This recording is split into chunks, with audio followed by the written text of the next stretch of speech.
Los videojuegos, un medio de comunicación, difusión y entretenimiento, durante los últimos 50 años han sido un factor importante en la cultura popular e incluso ahora en nuestra vida diaria, pues con la popularidad que este medio ha ganado, era obvio que hoy día tenga más difusión que nunca, desde programas de televisión, foros de internet, redes sociales y más. Y los videojuegos, desde esas consolas de antaño hasta las actuales, nos han dado y siguen dando esas horas de diversión, emociones, sentimientos, risas e incluso esas maldiciones que a veces echamos cuando no podemos pasar un nivel o sufrimos de ese odioso lag al jugar en línea.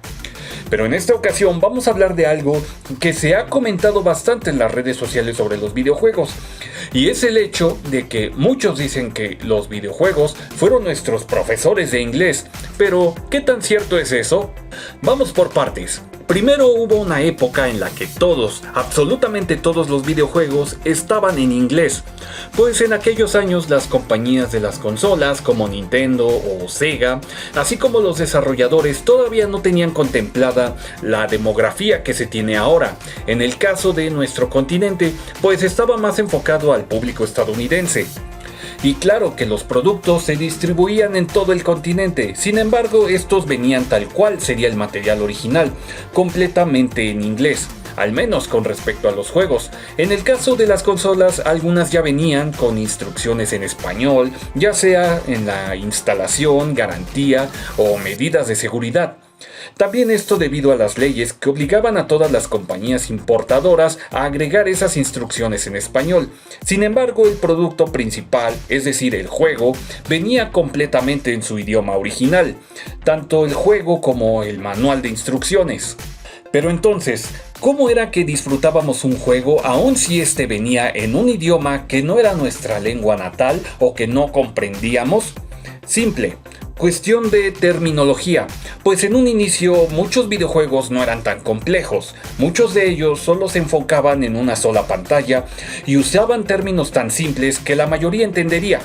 Por ejemplo, one player, two players, pues son los jugadores que van a jugar.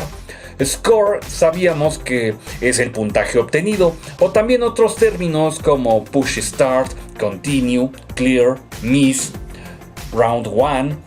Y uno de los más claros, Game Over, que nos daba a saber que la partida había terminado.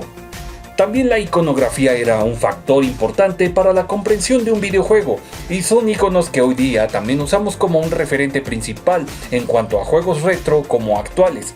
Por ejemplo, los corazones que indican la salud del personaje, o también otros elementos como monedas, joyas, rupias, que igual indican los objetos que suelen ser indispensables en la aventura que estemos jugando, o incluso el rostro del personaje que es un indicativo de las vidas restantes. Sin embargo, también comenzaron a surgir juegos que ya desarrollaban una trama o argumento. En ese entonces casi todo era mediante texto, desde pequeñas frases hasta textos más largos, como si estuvieras leyendo un libro o un cómic.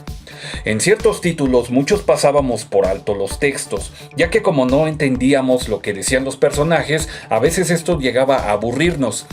Y en aquellos juegos en los que se podía, nos los saltábamos para continuar en el siguiente nivel o misión, aunque no siempre era así. Muchas veces los términos no bastaban para comprender los diálogos. A veces había que leerlos y sobre todo comprenderlos porque eran un factor importante para poder seguir avanzando en la aventura. Y entonces sí, era entender lo que decían los diálogos sí o sí. No había YouTube, ni foros, ni redes sociales.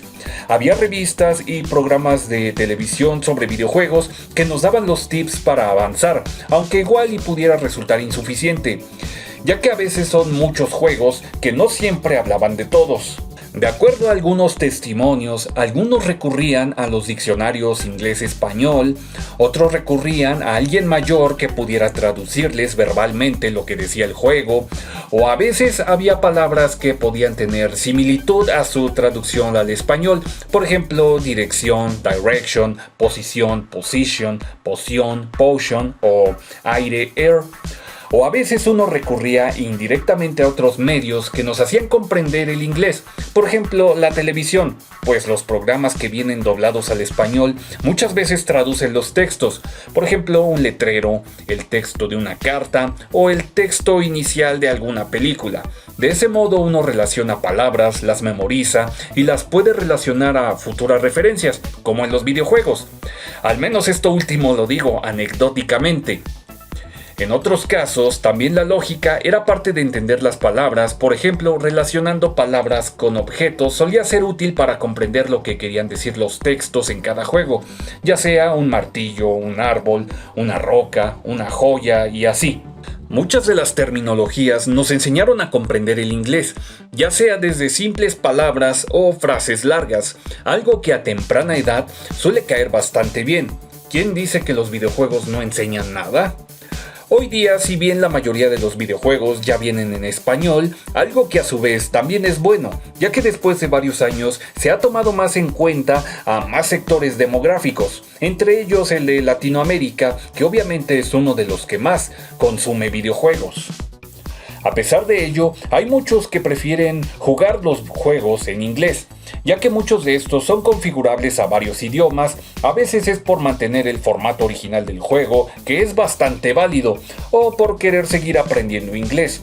Hay mucha gente que recurre a los videojuegos hoy día para aprender inglés, incluso otros idiomas, como el japonés, considerando que hay muchos títulos en este idioma. Y bien amigos, ya sea directa o indirectamente con los videojuegos nos hayan enseñado algo de inglés, no hay duda de que sí fue un importante acercamiento con este idioma, una forma de no solamente aprender otra lengua, sino de apreciar algo que a futuro se convertiría en una gran pasión para muchos jugadores alrededor del mundo. Es todo por mi parte, yo soy Alexis, hasta pronto.